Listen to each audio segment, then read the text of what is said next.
bersih, instan, tak terbatas. Dan yang terpenting, gratis. Kita hidup di dunia di mana data tampak magis. Kita mengirim email, menyimpan foto, menonton video, seakan semuanya terjadi di awan yang tak berwujud. Tapi inilah kebenaran yang nyata. Tidak ada yang namanya awan, yang ada hanyalah komputer milik orang lain.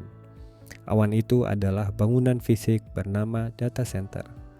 Gudang-gudang raksasa berisi jutaan server komputer yang bekerja 24 jam sehari, 7 hari seminggu. Dan bangunan-bangunan ini rakus akan energi. Secara kolektif, data center di seluruh dunia mengkonsumsi sekitar 1 hingga 2% dari total listrik global. Itu lebih banyak dari total konsumsi listrik tahunan di banyak negara. Energi ini dipakai untuk apa? Menjalankan server, dan yang lebih borosnya lagi, mendinginkannya. Masalah etisnya adalah, banyak dari energi ini masih berasal dari bahan bakar fosil. Jadi, setiap aktivitas digital kita, sekecil apapun, memiliki jejak karbon fisik yang nyata. Sampah tak terlihat dari setiap klik kita. Mari kita bedah angkanya. Kita mulai dari email. Menurut peneliti Mike Berners-Lee, satu email spam yang tak terhapus menghasilkan jejak karbon sekitar 0,3 gram karbon dioksida per tahun. Email pendek biasa sekitar 4 gram, dan email dengan lampiran besar bisa mencapai 50 gram karbon dioksida. Sekarang, kalikan itu dengan puluhan ribu email yang Anda simpan di inbox. Email promosi dari 10 tahun lalu, itu semua duduk di server, terus-menerus memakan listrik, hanya untuk menyimpan sampah yang tidak akan pernah Anda lihat lagi. Lalu, cloud storage, kita menyimpan ribuan foto, video lama, dan file backup yang tidak pernah kita buka. Menyimpan data ini tidak gratis secara lingkungan.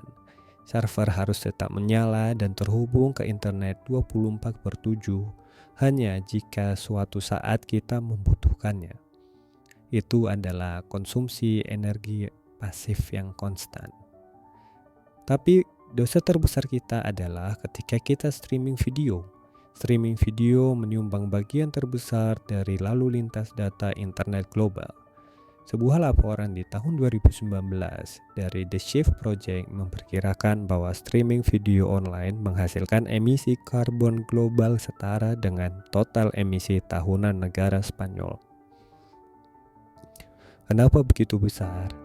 Data streaming dengan kualitas 4K bisa menghasilkan 7 gigabit data per jam.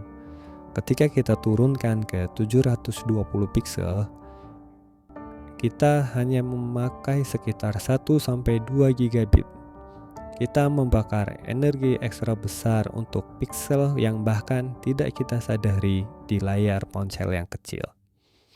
Jadi, apa yang bisa kita lakukan? Hal ini bukan berarti kita harus kembali ke zaman batu.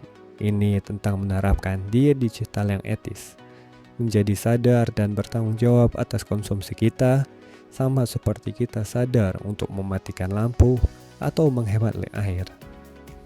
Yang pertama, kita dapat lakukan digital decluttering, yaitu kita jadwalkan 15 menit masuk ke inbox Anda, hapus ribuan email promosi dan spam lama, lalu kita masuk ke cloud drive Anda, hapus foto-foto buram, video ganda, dan file backup yang sudah tidak relevan.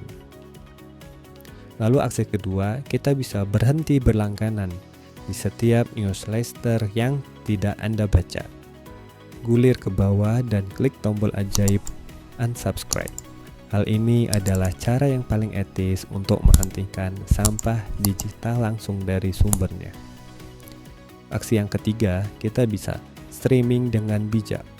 Sesuaikan kualitas video dengan layar Anda. Jika menonton di HP 720 pixel atau bahkan 480 pixel sudah lebih dari cukup.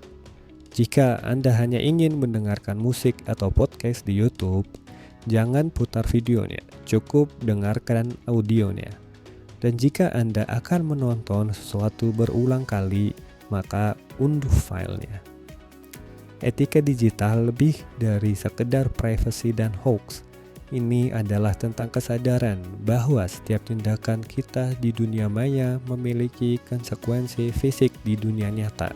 Setiap klik, setiap stream, setiap file yang kita simpan adalah pilihan lingkungan. Dunia digital itu fisik. Pilihlah dengan bijak.